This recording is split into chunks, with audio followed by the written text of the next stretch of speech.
Hey, good morning. Live on the Captain's Log. Thanks for joining us. Andrew Rivers, comedian extraordinaire, and it's really popular on Facebook that you just broke 15 million views, Big Shot. Hey, not bad. Golly. That's 15 million people have scrolled past my video, and Facebook counted it as a view. So. Well, hey, we'll count it. We won't say that they didn't watch all 45 minutes to an hour of the show. We'll just say that there's 15 million people out there that know you now. Absolutely. Which is 15 million more than know me. Oh, so come on. I'm happy. Your name is on everything now. No, you got a parking spot, you got a bottle of rum. Where's that parking spot going to get me? Jeez. There's 12 people that should have parked there, maybe. Come on. You don't even get to tow people. You just put the sign there. Yeah, it doesn't say exactly. Safeway keeps asking you to take it down. And that's not even where I park. Oh, yeah. That's crazy. Yeah. So here's the thing. We're in Naples. You arrived yesterday afternoon to get settled in. Yeah. And how was the show last night, boss? It was good. I think, I liked it. Well, that's good. Yeah. That's if you like it, that's the best part. That's the most important part. Exactly. I don't care what these other people think. Who cares? Yeah, they only bought tickets. They don't care. Start watch party? Nah, you could just hit share and you're good. Okay. I think just share now. I don't know what I'm doing. Okay, share. Oh, I see. There we go. Hit share. Share to a page. So once we get all my fans on here, it's gonna go nuts. Just gonna be 15 million people are gonna watch this live stream at one time. So have you? Speaking of which, if they like the show or not? Have you ever gone to the movies and actually said to the theater that you didn't like the movie and asked for your money back? A long time ago. No way, you've done that? Yeah, I forget what movie it was. You just said, this movie sucks so bad. Yeah. And you went up to the box office and like, I back. Yeah. Did they give you your money back? I don't think so. I used to work at a movie theater, and I remember that happening also. Really? And I think eventually they just go, I think they give them comp passes instead. To go to another movie? Yeah. And they get back in and they buy them popcorn again. Well, guys, that's like a life hack then. If you say you just don't like the movie. Because it's subjective. It's like But comedy. I think you have to cut. You can't after the credits roll and be like, I hated that movie. And then they give you why passes. do people sometimes think they could do that at a comedy show? And I'm like, you laughed for 45 minutes. How was that not good? I mean, did we get complaints yesterday? No, Is this your way of telling me? No, not at all. No, but it's funny you say that because it's a thing. Right. And I think all venues deal with it, whether it's but I said, like, do you go to the Celtics game and say, like, the freaking Lakers beat us, I want my money back? Yeah. That's just give them comp passes to come back, and then they have to buy do? more alcohol and, whatever. Yeah, just use it to your advantage. Yeah. All right. Spin That's it. what I do. That's a good idea. I'll try. So you're shooting another hour sometime soon? Yeah, hopefully in the next, I think it's ready to go now, but, show business. Right. I don't know. Yeah, I'm ready to get this material. Are you gonna produce it yourself, or are you gonna? Yeah, probably. I mean, unless That's like the new Netflix thing. calls me in a second. Right. But they asked me. They asked me if they should call you. Yeah. So chances are looking good. All right. Well, that's good. We're on the up and up. You know. Really, they really. Well, are. I think when you self-produce it, you can just put it on Amazon Prime, which is pretty good. Right. And then it's pretty much the same. So yeah, you're still on the same. They can find you anywhere. Yeah, and then you kind of just send people to, as long as it's easy for people to find. Yeah. But I might just do here's weird stuff I like to do is just put it out for free on YouTube. Like, even though that won't make me any money, right? The return is in the fans and the people that see it. So, so my current driver thing is on my YouTube. Probably not allowed to have it there, but I don't care. Yeah. So I'm going to hell. That's fine. That's great. I've accepted it. We all are for some reason. Yeah. I mean, there's gotta be. We're fine. So when you shoot, like, for those of you that don't know, first of all, Andrew is at Andrew J Rivers. Correct. On Instagram. Yeah. And all the social media platforms you can find him. You're gonna love his shows. Facebook, YouTube, Adult Friend Finder. Oh yeah, you're you on need. now. That's good. Yeah. That's good. I'm sure that gets heavy traffic. Oh, so that's my best app for sure. All those old cougars, just like that's great. Just when you get called to do Dry Bar Comedy, and it's a Mormon-run company, right? So I didn't know that you can't do. Like, you can't have nicotine or tobacco even? Yeah, you can't have caffeine, alcohol, fun, nothing. Oh yeah, my gosh. just pure oxygen. That's all they allow. And yeah, you're not supposed to have sex until one of your husbands decides it's okay or something like. I don't know how I don't know all the rules. Well, so that's. I think most people. I think that's like the most strict version. It's in Utah, right? Yeah. And that's why when I book tickets and I have customers that come, that nobody ever gives me a Utah address. Right. Like, that's true. Yeah. Did you know? Yeah. Literally, like, we have hundreds of thousands of people in our database. I bet you we have 5 from Utah. Oh, yeah. Is that they just don't leave because there are so many Mormons, or what? I mean, you know what's weird? Can they travel? Yeah, they can. I mean, even like the non-Mormon people have to suffer in Utah because correct, the bars must be are like they close early. It's like living in a terrible gated community. Yeah. The alcohol content can't be above a certain amount or something like that. Oh my in God. like all their beers and stuff like that. Wow. So it's just not. Yeah. I mean, which is fine if you're not a big drinker, but you know, we like to party. So you had to kind of scrub all your acts. So what they say is like they've got to make it clean, where it's like you can talk about drugs, but only if it's in a negative connotation. So like, if you had a story that you wanted to film, you just change it from like, I got so wasted this other time and it was crazy. You just go like, I don't do that anymore because one time I got wasted and this crazy story happened. That makes sense. And that puts it. They can frame it like, I was thinking, this is a negative, like a DARE program thing, maybe. I was thinking they were going to be like, oh, decaf coffee's good, but you cannot. Right? Like, I'm thinking. I wonder if they can even have decaf though, because it's got to be true. Like. It's like Satan they light. They probably you can't know? have tiramisu then. Can they not have tiramisu if it has coffee in it? Yeah. That's terrible. Beer battered fish, it's over. You can't have anything. Wow. Yeah. That's awful. Chicken marsala out the window. Nothing? No, rum cakes. You keep going. How many more do you have? I don't know. I think I'm running out. I was waiting on you to. I was gonna thinking think like while shrimp you were scampi, but that has a wine sauce. You know, it's a wine. And I was trying to keep going. I don't know. Butter balls, rum balls, right? Just keep going. It's hard to think of off the fly. Yeah. You know, like vodka Jolly Ranchers. We used to do that. Yeah. No Jello shots. Nothing. Yeah. We used to put the Jolly Rancher in the ice cube tray, and then you just kind of pour like the vodka on top of it, and then you freeze it. Wait, and does it freeze? Yeah. You put you can't like freeze the vodka really, but like you can put Jolly Ranchers in the vodka and let that like soak up, and then that's supposed to make it all grapey. Oh, I like that. Yeah, that's a good move. Yeah. So now we get our beverage advice from Andrew. That's good. Listen, as a former heavy drinker, I can really lead you in a lot of wrong spots. That's good. And I'm reformed now. I've got a Mormon reputation to protect. Do you? No. Yeah. I'm not Mormon. Not that there's anything wrong with. Right. Well, there's a lot wrong with that, but I look Mormon, so like I'm not allowed to ride a bicycle in my neighborhood because people go into lockdown. It's pretty bad. That's great. It's awful. Great. So, how long have you been doing comedy? I'll be 11 years at the end of January. How did you start? Because I always ask everybody on my show, how'd you get into comedy? It's not like you're going to be a cop and you would like kids are. Well, it's funny because there's no like. I mean, my dad took me to comedy shows a lot, and I watched comedy on TV. We used to watch the Tonight Show with Jay Leno every night. Yep. And but your guidance counselor in high school is never like, oh, you can be like a firefighter or a comedian. Right. You know, exactly. Like it's not an option really. No one tells you that it's a career path. And so I started working at a marketing agency, and then I got laid off in 2008 when the recession happened and there were no jobs anywhere. And I thought like, I was like, for like 3 months I was trying to find another job and I couldn't.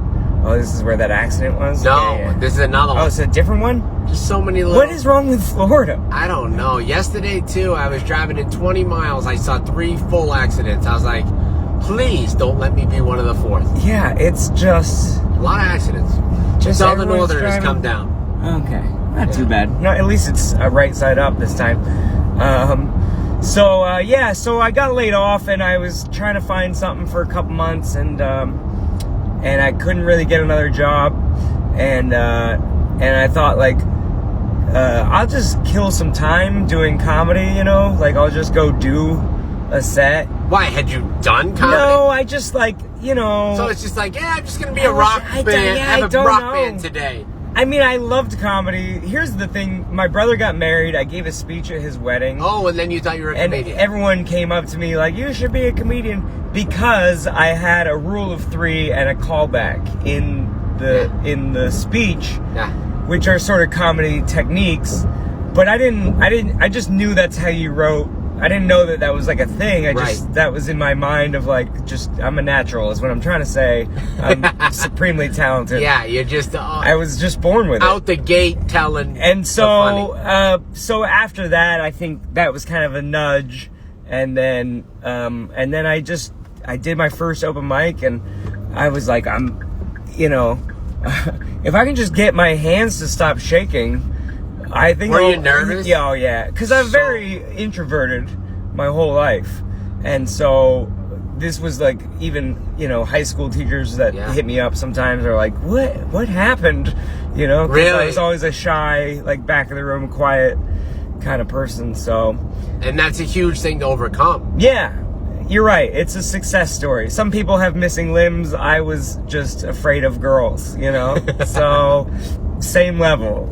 And just really AGT won't accept that as like a sob story. Yeah, because you got to have his backstory. Yeah, you got to have something like. Right. But my parents are still together and they love me, so I don't know what I'm supposed to do. Right. Yeah, you have to have You really have to have something that just they can. Right, on preview before you go out and tell the funny. Yeah. I hear you. Yeah. But, then I really just kind of kept at it for a couple months. Did you stink it up the first time, or were you good? It was okay. They were laughing. What I know now that I didn't know at the time is they were laughing at me, not necessarily at my jokes. They were just laughing at my personality or whatever. But that was unintentional. Yeah. I was trying to do the jokes, but I was messing them up because I wasn't good at comedy. Right. And then I kept trying to like dig out of the hole, and then people would laugh at that. And so in my brain, I was like, well, I was getting laughs, not necessarily where I wanted them, but that it was like the formula is just off. The algorithm of my joke writing was just off. And then that's what they say in comedy is like once you can sort of show your unique. They call it your own voice or something like that, when your personality starts to shine through is when you start to have the most success. So when did you do it full time? Did you not get employed and then just start being a comedian? Yeah, 100%. No way. Yeah. I mean, I lived very poor for a couple years, and like I just didn't want to get a day job. I just hated working for other people. Right. And I liked the idea that I only fail if I quit. And I like the being responsible, especially coming from a job which was supposed to be stable, Okay, yeah. Like, my parents even were like, get a good job with benefits and insurance, and you work your way up. You knocked it out of the park, buddy. So and you white picket fence, and you got health care, you got everything in this job. No. And then that was the safe option, and so...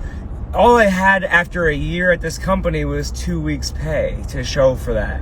And so it's like, why not just live and die with my own success, Right, yeah. So I almost died with it. Not necessarily really, but I was trying to eat like one meal a day, and I was doing things in hindsight that were pretty stupid, but I was just trying to save money and I had unemployment. That's called intermittent fasting. Yeah. Now it is. Yes, yeah. Back in my day, it was called being poor. Right, but and starving to death. Yeah. So I just, I just kind of kept at it, and like my first, I don't know, maybe after my first year, I probably got to like, I kind of got to a decent level to where I was making like $15,000 maybe. Yeah. In a year, which is like, it's okay. It's 3,000 more than poverty, right? Yeah. It's good. pretty bad, but I was just living in like Craigslist houses and like I was just going for it. You have to. That's the way to do it. And then it, like, after about 5 years, it got to be pretty decent where, you know, I was regularly featuring and making about 30 grand or whatever. Yep. But I would like live in my car. Nice. And I would like rent an apartment for a few months or like a room in a house. And then I would move my stuff into storage and I would book like 3 months worth of tour dates. And then I would just kind of drive around the country. And so, like, you know, they give you a hotel Thursday, Friday, Saturday. Right. And then you crash on like a comics couch Sunday, Monday. And then you drive to the next city and you sleep in your car for a few days. Yep. Until you have another hotel, you know? And at the time, that was the only way to do it for me. So. Which is how you made it. Yeah, which worked out, you know. I think in a lot of jobs you have big sacrifices like that, or careers, especially if you're going to be an entrepreneur. Absolutely. And do things on your own. Well, you know, we're basically small business owners. That's right. Right? Yeah. So, you know, my businesses were much less profitable for the first several years. So. But no overhead. That's the good thing. That's the thing, as long as you kept your money, like your expenses, super low, you can kind of figure it out. That's right. And so, yeah, that's basically what I did. And then I realized that I was living with meth heads on accident. Oh my God. Another accident? Another accident. With a cement truck? Which, by the way, in high school, I was told that a cement truck's the most dangerous vehicle on the road. It's the heaviest as well. Oh, yeah, I bet. They take the longest to stop. Oh, damn, the cement truck dumped his load. He literally dumped it. He came on the street. Yeah, he dumped his his load. Right, dropped it like it's hot. Quick dry. Yeah, man, so I was living in this house and then and eventually like the lady that was like renting a room next to me, the landlord kept being like, "Has anybody seen her? She owes rent." And I was like, "I don't know, man. I don't talk to anybody. Yeah. I just stay in my room." And then he started like going through her room because she hadn't been, you know, I think legally after a certain amount of days you can like evict the person or something like that. So, and he kept coming up to me being like, "Hey, I have this spoon with a burn mark on the bottom of it. What does that mean?" And I'm like, "You're an idiot. Like, I'm an idiot, but you're an idiot. Like, I've at least seen Breaking Bad. You know what I mean? Like, even if you don't know drug culture, you can be like, I think that's bad." Wow. And so what city was that? It was in Kirkland, Washington, which isn't a bad city. It's just, you know, just a bad situation. And then I moved into another meth house on accident after that place. Oh, wow. Yeah, I really know how to pick them. You stayed clean. Yeah. That's my story. I was so proud of myself because I paid like first, last, and a deposit with all my comedy money, and I was like, you know, making money. So I handed this guy like $2,000 in cash, and he kept being like, you know, in hindsight, again, you look back, and he was like, "Hey, you know, you don't have to pay the full thing if you don't want to. Like, I totally get it." And I was like, "No, I was trying to be proud that I'm like an adult. I can do this." Absolutely. And then like 2 months later, the power got shut off because like the bills hadn't been paid. Right. And then I like talked to one of the roommates, and he was like, "Maybe he relapsed again." And I was like, "What do you mean?" He goes, "Oh yeah, he got out of rehab right before you moved in." So he got out of rehab. I moved in. I handed him $2,000 of cash. And he went on a bender. Just went on a bender for 2 months, and then that was it. And then and then my dad was like, "Get the fuck out of that house." My dad is very cool. He's only yelled at me probably like twice in my entire life, but he like laid into me because I was like, "Hey, I just, you know, I the contract says at the end of the month, like I'll just stick it out for," and he's like, "No, you get the fuck out. Like, you pay the rent, even if he never gives you your money back, you don't die." Go. You know what I mean? Like that's the whole. And that's a good tip. It's a good rule to be like, yeah. I'll pay $400 to not die. Right. And eventually he like wrote me a check. And the guy? Yeah, he was like... You're kidding me, the crackhead? Yeah, but he was like... Like a good crackhead? Yeah, he's like a decent crackhead.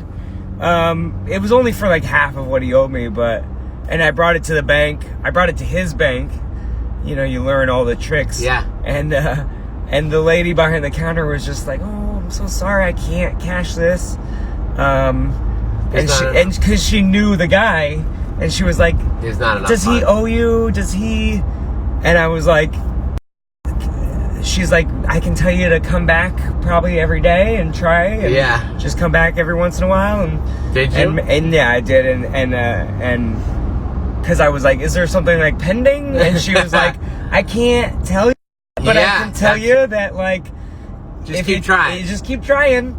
Eventually, you know." And I was like, "Oh, okay." And then I went back, I think a few days later, and got it cash. That's good. That's good. He made good on his crack. He worked it out. So, so yeah. But then the last few years have been less of a struggle, and ever since I became the Mormon Beyonce. Sure, and then you're headlining. Yeah. And then, you know, it's funny, I remember the moment I was headlining a club in, like, St. Louis, and I was packing up my car and getting ready for a road trip, and I just walked out to my car that day, and I just was like, I just can't drive across the country anymore. Really? And I just went back in the room and I bought a flight, and then I was like, oh wow, I don't have to leave for 3 more days now, you know? And makes a huge difference. Yeah. And then, you know, you're in a better mood, you're making better money, you're home more often, so you can have like relationship with friends. Because I would meet girls sometimes, like go on a Tinder date or whatever. Yep. And then they're like, oh, this was so great. Like, when are you back from your tour? And I'll be like, oh, I'll see you in 3 months, you know? Yeah, when I circle back. Yeah. And they're like, you're driving around the country living in your car? And I'm like, yeah, it's just... No, you just have to spice it up. You have to make it look really cool. Like, no, not really driving. It's my tour bus. This is this is a world tour. I stop in city to city. Yeah. It's the way my agents schedule the routing. My mom. How about, have you ever done this move? How about when comics, like, literally message, like, they'll send emails from another email, but it's them? I've heard of that. I've never actually done it. Yeah. But yeah, my friend got Conan that way, actually. Really? He had a fake manager. Who was him? That was him. Yeah, that's a move. And then he emailed the guy, and then they were like, oh, this is great.